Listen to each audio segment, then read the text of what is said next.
Don't be thrown off because I fucking changed the date. How dare? I changed the episode number on my copy, but forgot to on you guys. So that's fine. All right, are we ready? Yep. On this episode of the Culturesmash CAST, Lionsgate won't be gatekeeping any movies. Remember the Alamo. Sort of. It's the Culturesmash CAST, episode 651 for June the 19th, 2024. I'm Stephen Lackey, editor of the Culturesmash CAST. Tina Qualls, contributor to Culturesmash CAST. Zach? I'm Zach. I'm still stupid. That's true. Aww. But it's like a lovable stupid. I contribute my stupidity to this. It's true. It's like a lovable stupid. It's fine. It's good. It'll do. We're missing Nico this week because he's on baby duty. And where's Nathan? Yeah. Flying the friendly skies, as far as I know. He's been busting ass. He would love the book that I'm reading now because it's basically about a female flight attendant who's just getting railed by like the hockey team player that she's flirting with constantly. All right. It does sound like a book that he would like. Yeah. All right, so join us every Wednesday night, 6:15 CST on YouTube and Twitch, and enter the conversation. Follow us on your favorite platform, and let us know when we're doing things wrong or doing things right, because we follow the comments the entire time. So feel free to join the show. PJs. Don't judge the PJs. All right, special thanks to Skinny Mixes for supporting the Culturesmash CAST. Skinny Mixes are coffee and dessert syrups that are 0 sugar, 0 calorie, and 0 to 2 carbs. Head on over to skinnymixes.com and try some of their delicious syrups, such as the white chocolate, salted dark chocolate, and salted caramel, and the variety of cocktail mixes and water infusions they offer, from margarita to a variety of different fruit flavors. Use promo code Culturesmash for 15% discount on your order and spend $50 to get free shipping. Well, Tina, what did you do since the last time we were together? It's been almost 2 weeks. It has. Just been reading a lot of books. Our PlayStation went kind of wonky, so we've mostly just been surviving off of YouTube. But yeah, just trying to get the house in order. We've actually managed to unpack a lot, so. I hate that part. I hate the unpacking part. It's terrible. All right, Zach, what about you? We didn't have any midnight movies last weekend, so we didn't do anything, which is lame. I Ubered around. Yeah, because Zach has actually become obsessive about the Ubering situation. And what have I done with the Ubering? I'm not saying you've done anything wrong. You've done good things with it. I paid off my debts. Yeah, you've done good things with it. It will catch up with you working a full-time job and part-time Ubering, though. You will pay the price. It's fine. It's only 65 hours a week. Mm-hmm. I only stay up to 3:30 or 4 a.m. on the weekends. Perfect. I've actually done that the past 2 weeks. You drove some Ubers after you dropped me off from a midnight movie. Yeah. You dumbass. Steven, if you were a real friend, you would support him by ordering an Uber and requesting Zach. Well, if I told him can't request. If he would drive Lyft, he probably would end up driving me at some point. But Avocado Antics in the chat. Miss you too. She said, low-key miss these. Hello, beautiful people. I mean, from the driver's point of view, it's basically, here's one. You want it? Yes, no. It shows more details of like where you're going and price, but I don't know who. So the only way that worked... Theater locations, if it's going to the theater. True. That's true. Well, it's just kind of what used to happen when I was working in an office for a long time. There was an Uber or Lyft driver that lived here in this neighborhood, and he picked me up a couple of times, took me to work. He got wind of my schedule, and he would just come down here and park by the house about 20 minutes before my normal leaving time, and I would hit it, and it would always grab him. So he was driving me every day in the morning for like at least a year. So, guaranteed, like, what, $12, something like that? Yeah, something like that. Yeah, so it can happen. You just have to be sneaky about it.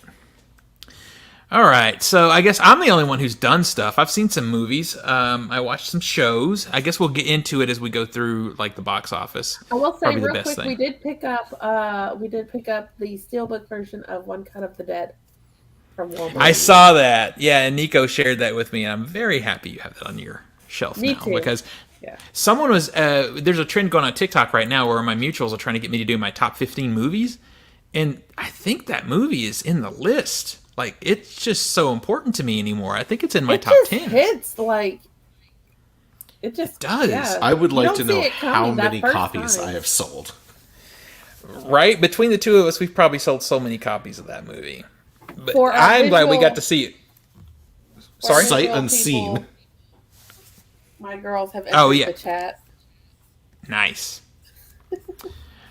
All right, let's see. I like watching your TikToks. Just wondering, y'all have a platform backup plan in case there's no more TikTok. YouTube. Right here, probably. I'll just start posting more stuff back over here again. Is honestly the backup plan. It'll be here. So if you've hit subscribe, you're in the right spot. So I had an adventure the other day. My parents were cleaning out their closet, and my mom just dumped a couple of boxes of stuff on me. And I usually hate when that happens because I end up just like quietly, without telling anybody, throwing it away. Or if it's donatable, donating it. But the problem is my parents smoke.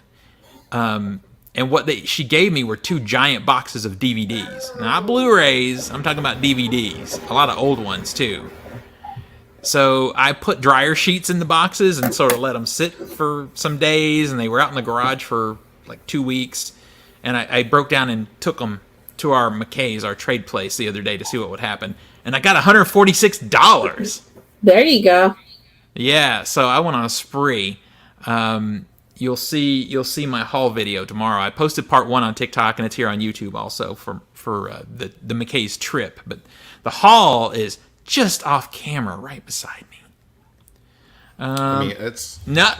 that's a pretty strong, pile. Yeah, it's got some nice stuff in it. Oh, I saw Strangers Chapter 1 in theaters I'm sorry. not too long ago. I am sorry. I'm the one who gets to be sorry because I saw it. I suffered it so you wouldn't have to. Like, Austin, I'm here for you. I took the bullet. You didn't have to do that to yourself. We warned you. Yeah. So, yeah. All right, let's get into the box office. Because it's an interesting box office indeed. Number 10 is The Lord of the Rings, The Fellowship of the Ring 2024 reissue. It made $632,000. It's made $3 million so far, which is pretty great for That's a 2 reissue. days. Yeah. Yeah. Whoa. That's... Someone got really loud. Someone got mad. I understand.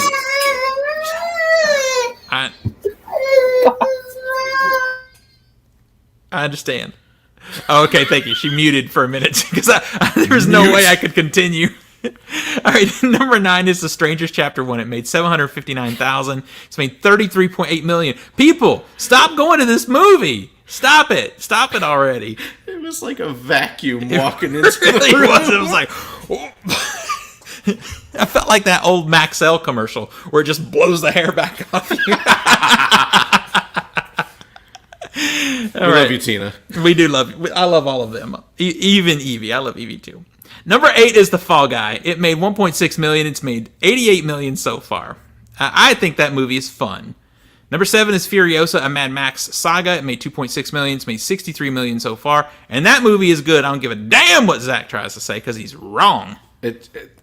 We had this whole discussion last week. Sir. It's not even last week, but you Week cut before me last. off from it too. Well, because some people still haven't seen the movie. Damn. Yeah. Anyway, it's going out of theaters now. Yeah, it's about to go out.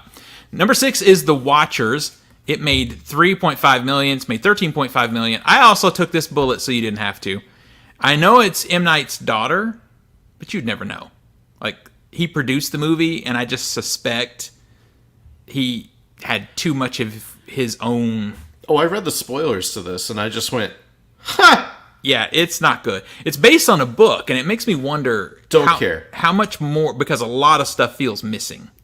Like, it feels stripped of any guts, right? But it feels like an M. Night movie. It doesn't feel like... You know, when you watch a Brandon Cronenberg movie, it feels like a David Cronenberg movie, but it has a fresh coat of paint, like a little bit of a different perspective. This one's not that. This just feels like another M. Night movie.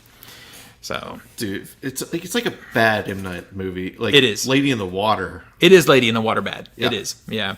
So number 5 is If. It made 3.6 million. It made 101 million so far, and it's absolutely fine. Like, people wanted to hate on this movie, and I saw it, and it ain't bad. There will be plenty of kids who see this movie and grow up, and 20 years from now they'll be like, "That was my favorite movie as a kid," because it's fine. You're wrong. Ugh. It's absolutely fine. I mean, I don't love it, but it's a 3 out of 5. Number 4 is the Garfield movie. It made 4.7 million. It's made 78 million so far. I refuse to take that bullet for you guys. You want the... Oh, so there's the line. There's the line. That's the line. Number 3 is Kingdom of the Planet of the Apes. It made another 5.5 million. It's made 158 million so far. It's a good movie. Go see it. It's good. I enjoyed it quite a lot. Number 2 is Bad Boys Ride or Die. It's made 33.7 million. It's 113 million so far. I thought it was very mediocre in a lot of ways, but people seem to be loving it. I'm really out here by myself on this one. I've heard this movie really slaps. Yeah, have you heard that? Mm-hmm. Yeah. Thanks, Dad. Thank you, Dad. Yeah, for me, I didn't hate it. It just felt like redundant in a way. Like the jokes were the same jokes from the previous movie. There's a supernatural element to the movie which feels fucking out of place. What? Yeah, I'm not saying anything more because I'm not going to spoil, but it feels really wrong in that franchise. Are we getting Force Ghosts and Bad Boys or something? Anyway, and number 1 is Inside Out 2. It opened with $154 million. Now, we're going to talk more detail on that in a minute. Pixar needed a W. Holy shit. I'll wait to say my commentary on that because we do have a story for that. So I'll talk on that in a minute because I did see it. I did go see it. Opening this weekend, The Bike Riders. I'm interested in this one. I'm hearing really good things. It's at 85% on Rotten Tomatoes right now, which is pretty good. And then Russell Crowe's Exorcism movie is at 44%. It's actually high. I thought it was going to be lower than this. Wasn't he already in a Exorcism movie? I literally, Avocado Antics, I haven't been following the chat, so Avocado Antics had asked me, she said, I didn't see the Pope one. Am I going to need to watch that? And I'm like, they're different franchises. This is Russell Crowe being stupid. Because in the Pope's Exorcist, he was an exorcist. In this one, he's an actor who gets possessed. So he has to be exorcised. Oh my god. Yeah, nothing I just connected. He double dipped into his homework. Exactly. I mean, is this another Christopher Lee playing Dracula moment? It sure feels like it. Like this is his genre of choice. He's going to do the Exorcism movies. Exactly. Real quick, hi Furry Fox, what's up? Let's see. Austin says he actually Chapter 1 is actually making money. Yeah, it's making a little bit of money because people are suckers. Let's see. Rennie Harlan made it too. Yikes. Yeah, that was the reason I went in with low expectations because Rennie Harlan. I mean, he's only got 1 or 2 cliffhangers in him. I just saw the Beetlejuice 2 trailer. I have hopes. I don't. I have some issues, and if you follow my TikTok, you're about to see what I think is going to be a pretty funny TikTok about Beetlejuice 2. I don't want to spoil it right here. I saw Kingdom of the Apes in theater, and did you like it? Because I thought it was great. We might get a Bad Boys 5. Yeah, we probably will get a Bad Boys 5. There's too much money honestly. in this Yeah, franchise, we probably will. And it's weird because, I mean, it's kind of time because these guys are hitting 60 years old. It's kind of time. It's going to turn into like a Red situation here soon. Exactly. I mean, I thought that was the joke in Bad Boys 2. Yeah. That they're like, we're getting old, we're aging out. Well, and that was the joke because they're riffing on I'm too old for this shit from Lethal Weapon. Yeah. Which is apparently getting another movie, which is weird to me. Deep Blue Sea was the last Harlan film worth... I don't remember liking Sober? I was going to say, I don't remember liking that movie at all. I was about to say, you're watching it sober? Drunk? Yes. Okay. Yeah. We'll talk. All right. Well, with cocktails, I watch a lot with cocktails. Troll 2 goes from a 1 to a 5 with cocktails. There are many movies that improve, especially if you make a drinking game out of them. Exactly. All right, so we're caught up. I just wanted to jump in here and say hello to you guys and tell you thank you and keep commenting. If you want to ask us movie questions, we'll answer them between between the articles that we're going to talk about here. But real quick, before we get into the articles and stuff, we're going to talk about our fantasy film ball game. Yeah. And just to give you a heads up on what that is, basically, we as a group take 4-month blocks of films coming out in domestic release, and we each have 100 virtual dollars that we bid on the movies we think are going to make the most money the first 4 weeks of their release. So we play this every 4 months. So our next game is coming up in September. Yeah. Tina has the magic skills with the databases, so she keeps up with our earnings thus far. AKA, just a heads up, she's good at Excel sheets. She knows what's up. I've been super busy at work, so I haven't gotten a chance to do the TikTok sheet yet. But I am working on it, so that should be next week. But as far as our game, right now with a big old goose egg in 5th place is Nico. Keep in mind, Nico only has Deadpool and Wolverine, so we'll see how that plays out. In 4th place, dropping from 3rd, is me with $67.6 million. In 3rd place is Zach with $83.5 million. Coming up. In 2nd place with $162 million is Nathan. And then in 1st with $284.9 is Steven. Suck it, bitches! Look, I have been screwed. You have the bike riders coming out. Yes, I do. You'll still be getting money from Bad Boys Ride or Die. You have the Horizon American Saga Chapter 1. You also have Twisters coming out. And you have Trap. Now, Zach, you still have 1 more week of the Garfield movie. You have Blink Twice. You have Horizon American Saga Chapter 2. I'm fucked!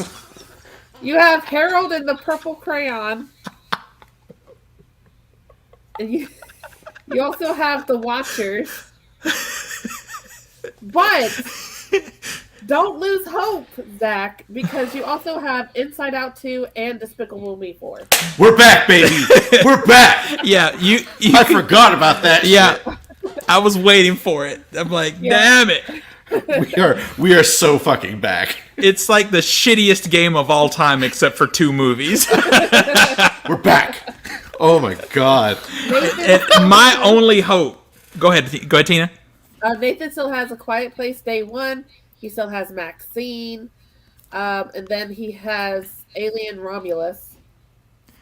Yeah, Nathan is doomed. Yeah. Even if Alien Romulus makes money, he's doomed. My only hope with that was when Zach got Inside Out 2 was to spread my money across some mid-tier movies, which I think I'm in pretty good shape right now. But Inside Out 2 made some fucking money. Way more than I thought it would do. I knew it was going to make money, but not like this. And anyone who says they were predicting this is crazy. No, no. Let's get into the story because Tina hasn't had something like this. Movies. Oh, fuck, I thought you did yours. Damn it, I thought you did them. Go. No, I still have Long Legs and Fly Me to the Moon, which come out together. I have Borderlands, and I have It Ends With Us and The Crow. So you're doomed too. I'm not looking too good either. I'm just hoping I beat out Nathan. That's my goal. I was gonna say, I bet you beat Nathan. I bet you do. That's my goal. And that would be delicious. So. And not only is it great to see Nathan not win, but to see him at the bottom would be pretty great. Right where his place is. Right where his place is, the bottom bitch. But yeah, Tina has the first story about Inside Out 2. I do, about Inside Out. Disney and Pixar's expressive animated sequel, Inside Out 2, scored a mighty $155 million in its first weekend of release, overtaking Dune Part 2, which brought in about $82.5 million, and Godzilla and Kong: The New Empire, which brought in $80 million. That's the biggest opening of the year. It's also the first movie since last July's Barbie, which brought in $162 million, to debut above $100 million. Heading into the weekend, the follow-up film to 2015's cerebral hit Inside Out was projected to collect only 80 or 90 million, so it's far succeeded the expectations. The second Inside Out 2 also connected at the international box office with $140 million, which is enough to surpass Frozen 2 as the biggest overseas animated opening of all time. Turnout was especially strong across Latin America, where it landed the second biggest opening of all time behind Disney's Marvel epic Avengers Endgame. Globally, the movie has grossed $295 million to notch the title for biggest animated debut in like-for-like markets at current exchange rates. It carries a $200 million production budget. So, safe to say it's a hit. I'm kind of shocked at the numbers because, I don't know, I didn't think Inside Out 1 was groundbreaking. Well, Inside Out 1 for me was a movie I went into kind of expecting to not like. And then when I came out liking it, I thought, well, that must mean it's great. Like, it's fine. I will appreciate Inside Out. Like, I don't think I'll ever watch it again, but the fact that we have a movie that helps explain to especially younger kids the emotions that they're dealing with, and now we're bringing in anxiety and depression, it's really helping to have a solid foundation to have really serious talks about mental health and mental health awareness. So I will always appreciate Inside Out for that. I kind of find it bullshit that these emotions didn't show up in the first film. I don't, because you develop. As you develop, some things don't come till later. Yeah, like the parents. What do you mean? Yeah, the parents with the first movie, when you get into seeing the parents' emotions, how the dad's fueled by anger. The mom's fueled by sadness. Yeah, but the parents aren't really the focus of the movie. Yeah, but those same characters are the same as the kid. And now the kid has more. And I'm going, are these parents okay? They don't have these emotions. They don't have any of them. I just think we don't spend enough time with them for that stuff. And that's fine. Because it's really more about being a coming of age story for kids. And what is interesting is I've heard a lot of people say in reviews and discussion that it's interesting because this is like Harry Potter, where you had the kids at a certain age when the first one came out are teenagers now, or older now, and are impacted by the second one on that same level. And it was fascinating in my screening because... Oh, you saw it? I saw it. Okay. Yeah. Because the teenagers in that audience, teenage girls in particular, were like audibly crying during this movie. I mean, not like sniffles and shit. Like, my theater was 2/3 full, and it was audible over the movie. There were so many kids crying during that movie. The few clips that I've seen, is one of them really got to me, and it's when she's having her anxiety attack, and it's such a realistic interpretation of what's going on inside you when you're having an anxiety. Speaking from somebody who does have anxiety attacks, that definitely I would recommend bring some kind of face tissue and sop up tears and stuff, because just the little bit that I saw, I was tearing up at it. So it's the second one is not to me necessarily better than the first, but I think it's on par. And I tell you what I really appreciated about it though is finally another Pixar movie that actually looks cinematic again, because this movie looked like what Pixar movies used to look like. Oh, it's been only 5 years. Yeah, but like I saw Elemental, and Elemental to me kind of looked inconsistent. Well, Elemental, it has like 3 moments. 3 moments in that whole film where it suddenly goes like absolutely stunningly beautiful and then goes back into this pun cartoon look. Yeah. But this movie, when it's in the real world, like it opens with an ice hockey game because she's a teenager, she's playing in a hockey league that's beautiful. And then every time it steps out of her emotion world into her real world, it's like crispy characters with beautiful bokeh. It just looks like a film. It looks like it's a film. And they just haven't looked like that in a long time. So if you're in it From what I've seen, it also doesn't rehash the same storyline that we've gotten over the last, 4 Pixar films? You mean the world is like our world, but not our world, and then we're going to have everything be a pun? Now, I hate that. To be fair, it does rehash aspects of the first film in that way where she's still trying to discover who she is. But also, that situation is kind of okay with me because I think we rediscover ourselves at certain points in our lives. And going from a kid to a teenager it's a big change. So, but that aspect of the movie is still there. And I gave it a 4 out of 5. I've seen people giving it a higher score than that, but the big problem I have is not what you guys were talking about, not seeing enough emotion from the parents. I don't care about that. What I'm saying is you can't introduce more characters that should have already been previously there without me calling it out. I don't care about what's in the parents' heads. It's not about them, so I don't care. And I hear what you're saying, but I don't care. I just don't give a fuck. But what I do care about is that family is a little too perfect. I mean, she's a straight A student. She's a good kid. We love her. I'm like, this is not how most families are. There's some flaws in the soup, or there's a fly in the soup. Let's put it that way. But it's not for her and her family. And that part kind of bothers me a little bit, as I would like to see a little bit of imperfections here and there. But I guess we kind of get that in her, because once anxiety comes to life, she really kind of fucks up some stuff. And so it's good. I say go see it. I think it's really good. Would you say the crying in your auditorium was a positive or a negative? Positive. Okay. It didn't overtake the movie, but it was there, and it kind of made you feel the emotions with them. It's kind of it was the positive hive mind experience kind of thing. Okay. Yeah. Because in the right setting, that could be like annoying. Yeah. I was just curious. No. For me, it wasn't. I would tell you. Let's see. We need the original. What? 5 Planet of the Apes films in 4K. Yeah, we probably should have that, to be honest. And Avocado says, "Preach, Tina." But yeah, I say go see it. I think it's wonderful, and I just think it's so funny because on social media and in the media in general, after Furiosa, everybody's saying, "Oh, theaters are dead. No one goes to the movies anymore." And then 2 weeks later, like Bad Boys comes out and does good. And then this movie comes out and breaks fucking records. I mean, people go. The problem is the right movie. Like you have to. You can't just put any movie in there. It has to be, at this point in time, it has to be a quality movie that people are wanting to go see in the theaters. Exactly, like Furiosa was not a quality film. Yeah, we're not even getting into that part of it, but Furiosa is part of a franchise that's niche. No one cares about Furiosa. No one cares about Fury Road. It's a small niche group. It's not going to be a big blockbuster. But this one, it's a Pixar. It's kind of Pixar back to their original form, and it's popping. If it makes Zach win this damn film ball game, I'm gonna be pissed. I'm gonna be pissed. Austin says plenty of business at my theaters. Mine too.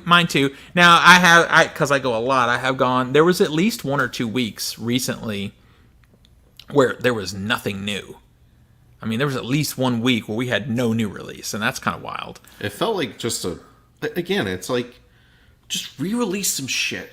Well, and they Lord are. of the Rings grossed fucking $3 million. They are in 2 days. They are doing that. We just don't talk about it. Like AMC did an entire run of Spider-Man Mondays where they were reissuing each of the Spider-Man movies every week until they were all out. Yeah, Mondays. Do a week.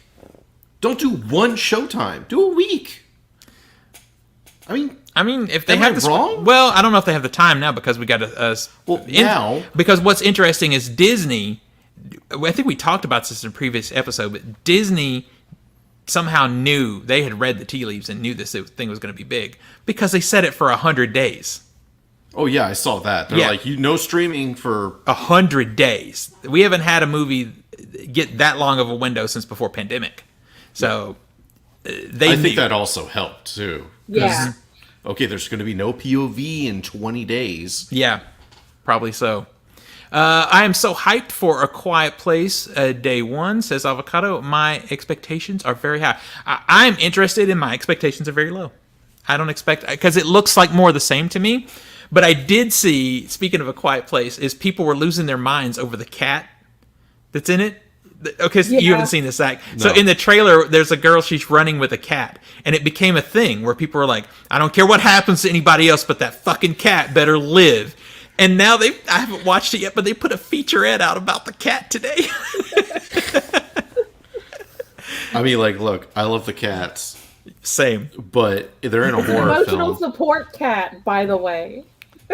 they're in a horror film, so all bets are off. No, see, what we get a 5 out of 5 for me in this movie is it's post-apocalyptic. This is the kind of time that I really like, where you see the world just crash. All this is happening. The Quiet Place monsters are killing all these people, and pretty soon there's nothing left of the town. But you see this fucking cat walking off into the sunset with its tail sticking up in the air, full butthole shot for the closing credits. 5 out of 5. 5 out of 5. Because cats can be quiet. That's right. They can be. They have no problems. Until Or hear me out. He's been quiet this whole time, and he's walking off into the sunset, and he looks back at the camera and goes, meow, and the monster comes down and just chomps him, right? I would laugh pretty hard. I would probably laugh at that, too. I have not seen the trailer, Avocado Antics. I have not seen the trailer for the Quiet Place video game. I didn't even know there was a Quiet Place video game. I would probably suck at that, because I have trouble being quiet. I am excited, and I want a PlayStation 5 so that I can play Silent Hill 2 Remastered. So yeah, we have the demo. I played some of it. The demo is not very good at giving you a feel for how the game's going to be, though. So I don't know. Like, that's the very first Silent Hill game I ever played. So What is this shit? What are you talking about? Quiet Place video game. I'm looking it up. Oh. All right. Well, you don't have time to look it up because you have a story, sir. Well, it would be pretty good as a VR experiment. Yeah. Don't make noise.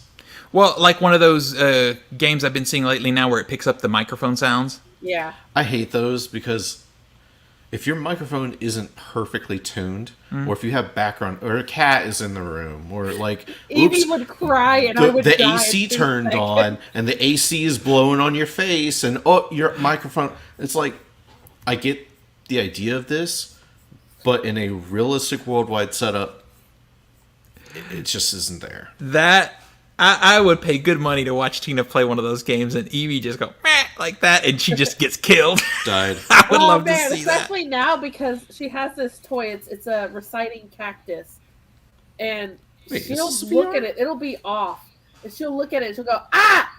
I'm like because she's expecting it to also go ah. That's amazing. Yeah. Yes, all right, moving on. I agree. We do need to get me a PS5. Everybody chip in.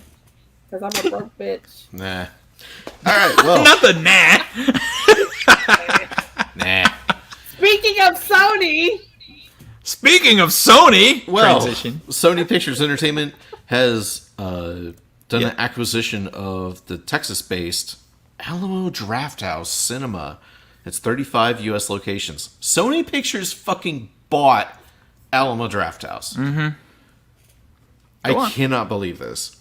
I don't see anything good coming out of this, honestly. So the Alamo reputation lies in its niche exhibition experience that that combines studio programming with its distinctive specialized offerings, all packaged with dining and drinking. Just FYI, if y'all are talking, I can't hear you because I cannot listen to myself. No, we're trying to hope. We're sitting here praying that you actually make it through this story. All right. Well, its theaters gross somewhere between 125 to 150 million annually in box office. It's a small company that which minimizes its risk for Sony. Alamo provides a footprint of mostly key markets: New York, LA, Chicago, San Francisco, Boston, DC, Austin, maybe one day Nashville. But it doesn't make Sony like a significant player in exhibition. Essentially, all this shit was illegal to do previously until 2019. So what happened with that is the Paramount Accords were allowed to expire during somebody's run at the White House. Ajit Pai can eat shit. Because they said, oh, these are tech companies. They're not studios. They don't have to abide by this, which allowed Netflix to kind of be one of the first players to go in and buy a theater. They bought like one or two theaters. Yeah. They're iconic theaters, important theaters. theaters. The Egyptian. Yeah. I mean, that's like now, Disney buying the El Capitan. Yeah, and Disney bought the El Capitan. But you could kind of get by with a single theater. But now Sony has bought 35 The whole theaters. chain. Yeah. And what is interesting to me is this gets announced literally a week after 5 of them are put out of business. It almost feels like this was some tactical shenanigans to lower the value of the company so they could come in and get it. Yeah. Is what it feels like to me. I mean, I remember where we were when this shit got leaked. Not leaked, but announced that studios can do this now. Do you remember where we were? I don't. standing in line outside the Belcourt about to watch The Irishman. Oh. So the problem with it, at first blush, maybe you think, well, who cares? But here's the problem. Oh, man. This is how the studio system started, and my friend Harry did a really great video about this, but the way the studio system started is the studios would own the theaters, so they would have a place to put their movies, but they would also do block booking, where the only movies showing in a theater were their movies. And if you only had one theater near you, you never got to see Warner Brothers movies or whatever. All you saw were Paramount movies. Or, in this case, this is independent. This is like an art house. Mm-hmm. I mean, are they even going to show the same programming? What they're known for? Yeah. Right? And then, interesting, if you look at the head of Sony, the Sony Experiential Department, which is where this movie is, where these theaters are going, has said that they want to engage younger people in the theaters more to try and get younger people in there. Oh, my God. The problem is, unless it's a special event, Alamo Drafthouse is 18 and over. Yeah, because they serve alcohol. No. So, what's one thing younger people like to do at movies? Fuck. I don't know. Text, phone. Yeah. Well, okay. What does Alamo Drafthouse specifically have a policy against? Yeah, so and that's been the debate since this came out, is we are not only buying an entire movie chain, which is scary, because if you're used to going to the Alamo Drafthouse, and Alamo Drafthouse shows big movies too. Yeah. But they have a 6, 8, 10, 12 screen theater. They'll show big movies in part of it, and they'll show retrospectives in the other, and art houses and some of the other screens. Now, are you going to go and just see Sony movies? And maybe repertory, because Sony doesn't have as much of an investment in repertory. How is this going to change the entire personality of that brand? Because to me, the reason I want to go, anytime I'm in a city where there's an Alamo Drafthouse, I want to go because it is for the movie person. It's not for the masses. Speculation is that Sony's been trying to find some ways to add to the movie-going experience, and maybe this is a tool for that. Or the other one that I've seen that I think is a much more interesting and probably real option is that this is Sony's experiment to see what the logistics of owning a chain of theaters would be before they buy something big, before they try to jump in and get a Cinemark or somebody like that. That would be literally my worst nightmare. Yeah, mine too. Sony is honestly one of the better of the big ones right now, and it's still my worst nightmare. And all because the Paramount Accords were allowed to expire, because this should not be legal to do this. It doesn't matter if one of these companies goes in with the best intentions. Let them have a bad year financially, and they will gut these things and do what they want to do, which is show all their own stuff so no one has any access to other things. It's a bad thing. It is a bad thing. I hate it. I hate it too. Everything about this I hate. Yeah. Let's see. I want to see what Avocado says, because she just got a draft house. It just opened. She said the draft house that just opened here in Naples is doing horribly. Not many tickets sell. The kitchen was closed for a week due to a power outage, and the seats stopped working. The seats? They stopped working? You mean they stopped reclining or something? What are they? They don't have 4DX or anything like that in the draft house, so maybe they stopped. Well, you know what? If they had a power outage, because those are electric, the seats would stop working. Yeah, that would suck. Austin, that's crazy. Monopolies are illegal, but unfortunately, there's so many loopholes with this particular situation. It wouldn't be considered a monopoly legally. Yeah. Mm-hmm. So, because even if a company went in, like Warner Brothers went in and decided to buy up all the Regals, it still wouldn't be a monopoly, because there's Cinemark, AMC, Lowe's, I think still exists in some places. Malco exists. Malco, so it wouldn't be. It's only a monopoly if it gets down to nobody. Or they can certain mileage of it being the only option. Like if it's like a 250 mileage of there only being Regals, and Warner Brothers buys out Regals, then that, especially that particular region, can file for monopoly infringements. But Yeah, Yeah. The recliners wouldn't work in all 11 auditoriums. Damn. That okay, I depending would on the cry. seat. Depending on the seat, Yeah. that could I would be cry. awful. Now, we are low-key kind of used to it because the Belcourt has never and will never have recliners. And in fact, one of our... You make Belcourt seats better. One of our friends brings like a pillow seat. Yeah, Donut. I'm just happy the Belcourt finally has credit card processing on their website. I mean, it's like the simple pleasures, you know. Yeah. So I mean, and so as much as we do complain about their seats, do you remember the old seats? I do, and they were way worse. You sit down, you're like, oh, that's a nail. And one of our Regals, the bigger Regal with the freaking IMAX doesn't have recliners. Well, it's IMAX. No, I mean the theater that has the IMAX in it, Opry Mills. None of those screens have recliners. Yeah, they're rockers. I prefer those. In the regular theater? Yeah. In the regular? Yeah. I am that weird guy, though. I prefer a rocking back and forth. In the regular, the rockers in the IMAX are fine. I'm fine with that, too. No, but well, in IMAX, they literally lean back. Yeah. They don't rock.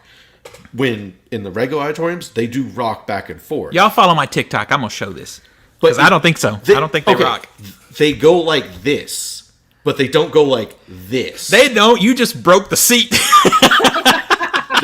Okay, they are not 100 Oaks hard plastic. No, they are not. They have not. They have movement. They have padding and stuff. Yeah. But yeah.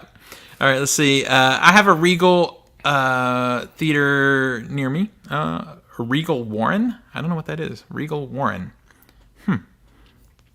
Let's see. What else?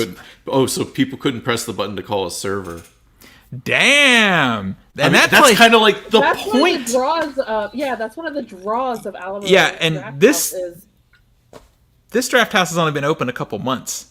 oh god. So Jesus. damn, that's scary. And Naples is an upscale area too. It's a moneyed area, so that's wild. That's wild. It's something. All right, moving on. All right. Ever since it was announced that Francis Ford Coppola had sunk his own cash into making his passion project Megalopolis, there was always a question of what studio is going to be willing to distribute the film. Then it was part of Cannes, and somewhat mixed reviews were coming out. So the question again, who's going to distribute? Well, now we know, and it's going to be Lionsgate. In a new announcement from Lionsgate, the studio has teamed up with Francis Ford Coppola to release Megalopolis in theaters, including IMAX screens. And after working with Coppola on a variety of releases through the years, it shouldn't be too much of a shock to see Lionsgate take this opportunity. Of course, with the budget said to be about $125 million, and the polarizing reviews, it seems silly to assume a major studio like Universal or Warner Brothers would come calling. That said, Lionsgate is still going to be able to put Megalopolis in front of millions of people, and that's all Coppola has been hoping for. Quote, one rule of business I've always followed and prioritized, to my benefit, is to continue working with companies and teams who over time have proven to be good friends as well as great collaborators, said Coppola.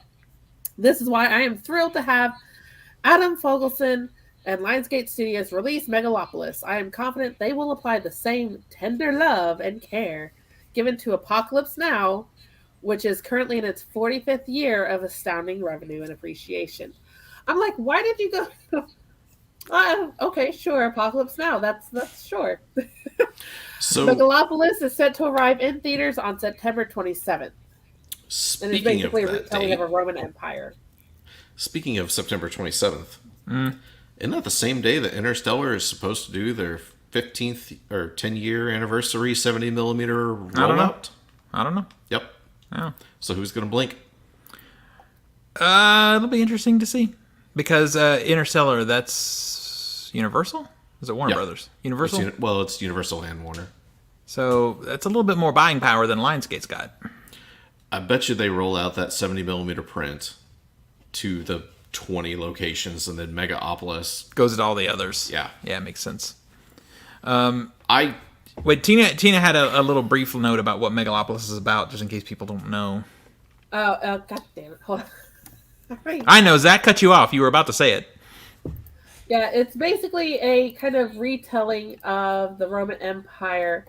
Let me get Spoilers. around to it. What? What spoiler? Fuck off, Zach. Yeah, Megalopolis fuck is off, Zach. a Roman epic fable set in an imagined modern America. The city of New Rome must change, causing conflict between Caesar Catalina, a genius artist who seeks to leap into a utopian, idealistic future, and his opposition, Mayor Franklin Cicero, who remains committed to a regressive status quo, perpetuating greed, special interests, and partisan warfare. Torn between them is socialite Julia Cicero, the mayor's daughter, whose love for Caesar has divided her loyalties, forcing her to discover what she truly believes humanity deserves.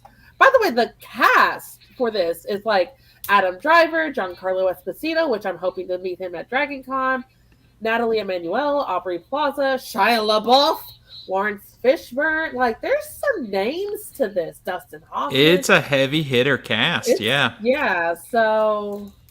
I'm kind of expecting a shit show. It's either going to be magnificent or it's going to be a disaster. It will not be in between. It will be entertaining either way. Yeah. Now, I'm annoyed at Francis Ford Coppola for his bullshit shenanigans because he's actually done damage to his brand and this movie with that stupid stuff. Apparently just delaying the shoot for hours and hours, smoking weed in his trailer, and then like getting fresh with extras on set to get the mood right. You kidding? I read one of his nicknames was Francis Ford Cups a lot. I was like, God damn. I'm like, wow. Anyone have the Apocalypse Now 4K, man? Sure do. Who don't? Sure do. How many copies you own, Steven? I got 2. I got 1. I got 2. I don't need 2, but I got 2.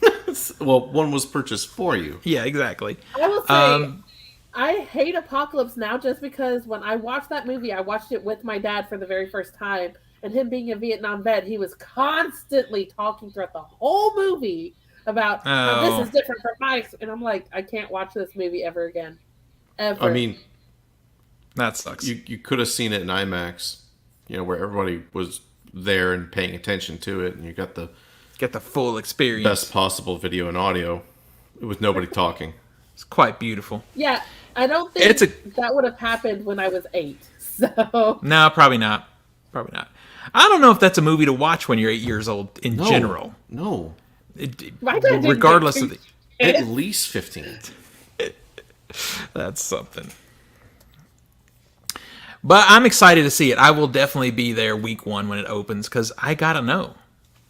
I mean, the trailer came out, and the trailer is bad. It's not good. It does show some beautiful imagery, but it doesn't show any... It's weird to be able to look at a trailer with a bunch of beautiful images and still not quite understand what the vibe of the movie is going to be. Or what the fuck it's even about. Like, she's talking about all that, and I'm like, none of that shit's in the trailer. Yeah. Which can work fine, like, for long legs, because that's kind of the appeal. It's this mystery of, like, it's going to be horrific, and you got to find out what it is. Whereas Megalopolis is like, you need to sell this to me, please. Yeah, exactly. Because it looks like it's going to be 3 hours. I don't know if that's the case. Long Legs has got the best marketing of a movie since... Still don't know what it's about it. I'm still so fucking hyped. Yeah, dude, same. Oh. Did you call the phone number, Tina? No. Okay, let me... Wait, you know the phone number? Yeah, she saw it. It's on my TikTok. Okay. Yeah. You're welcome, Zach. I did call the Fallout. I did call the Fallout number, by the way. Did you? But screaming, yeah. Well, you need to call the Long Legs one. It's something. It's something. I was not ready for that. Yeah, I wasn't either. I was like, ooh, I didn't know that's what was about to happen. If anybody else out there wants to call it, the phone number is 458-666-HELL. That is 4355. Avocado says, call it. It was wild. Because it was. Let's see. I still don't have the Godfather 4Ks. Well, I mean, that's okay. That's fine. I mean, they're good. They're good 4Ks, but hot take, get Goodfellas instead. It's a shitty 4K, but it's a better movie. It's probably one of the worst 4Ks out there. Yeah, but it's a better movie. It's literally like the lighting is fucked. Yeah, but it's a 5 out of 5. Yeah, but it's literally like too but dark. It's got the best Warner in cinematic history. Don't argue with me, bitch. I don't know. Have you seen Wings? No, I have not seen Wings. Okay, well, we're gonna show you that one. I'm not talking about one-shot movie. That's a oneer, fucker. I'm talking about a regular oneer in a movie. Yes, that's a oneer. No, that's a single-shot movie. That's a different. Boy, don't get with me on technical terms. Yes, from 1927, a oneer. The whole movie. All right, yeah, 1927. I'm ending this before punching the balls. Holy shit! Oh my god! You're thinking of out on Blu-ray this week. You're thinking Victoria. Chinatown 4K and the Two Jakes in one box set. I'll probably get this. Chinatown is great. The Two Jakes is pretty good. Robocop 4K Collector's Edition. Robocop 2 4K Collector's Edition. American Fiction, if you want, a 3 out of 5. It's fine. Bound is out in 4K. I'll probably get this one because it's Bound. Battles Without Honor and Humanity Complete Collection. I will be getting that. That is Takeshi Miike. And finally, Shotgun Stories. Shotgun Stories is a good little indie film. It's an old one. I haven't heard any talk about that in a while. But I recommend some decent stuff this week. That is not the complete list. You can always go over to Blu-ray.com and get the complete list if you'd like to. Avocado, I am very much just chilling. And honestly, I want to throw these boys a curveball and ask if they're excited for the possibility of Practical Magic 2. Oh my god, I'm so excited. I can't wait. Tell me about it. Nicole Kidman and Sandra Bullock are apparently in talks to come back for Practical Magic 2, which has a lot of people, a lot of my crew excited. So I saw that headline, and I should have probably put the story in for you, but I didn't realize you liked it because I don't know anything about it other than that the two of them are in it. But hey. Midnight Margaritas, bitches. I like Nicole Kidman. You know, I like Nicole Kidman. She's great. All right, let's wrap this baby up. Now. What's that? I have the whole book collection, like all 4 books of the Practical. Oh, that's right. It is books, so that makes sense. Sense. Well, I'm ready for dinner. Let's wrap this baby up. Tina, where do we find you on the internet? You can find me on most major social medias under Cheddar Poppers, CHEDRPOPPR. Steven is desperate for me to get to at least 400 followers on TikTok so that I can join him for lives. Exactly. I don't post much. I am a stalker, so you don't have to worry about me That's spamming the problems. your page. So. Zach, you got anything to say for yourself, asshole? Well, fuckface. You can find me on Instagram, a Master of the Matrix 91. You can also find me on Steam and Discord as a dangerous mute lunatic. And you can find me on Letterboxd, Master Z91. All right, find me at all things OTS movies, mostly Letterboxd. You can follow my Pushing 150 progress. I'm trying to see 150 movies in the theater in 1 year. I give a star rating for everything. I write about some things depending on my time. And then, of course, TikTok, OTS movies. That's where I spend most of my time. I'm doing a lot of stuff over there. Film teaching, film making, and a lot of film reviewing. So all that stuff's happening there. You can follow my Instagram. It's OTS movies. Also, but it's just reposts of TikTok, so it's your choice. It's a smorgasbord of delightfulness. And then Nico will be back next week. Where do we find him on the internet? You can find him on pretty much every social media under Nico Screen. You can also go to his link tree, nicholasqualls.com. All right, we will see everybody next week. Bye, everybody.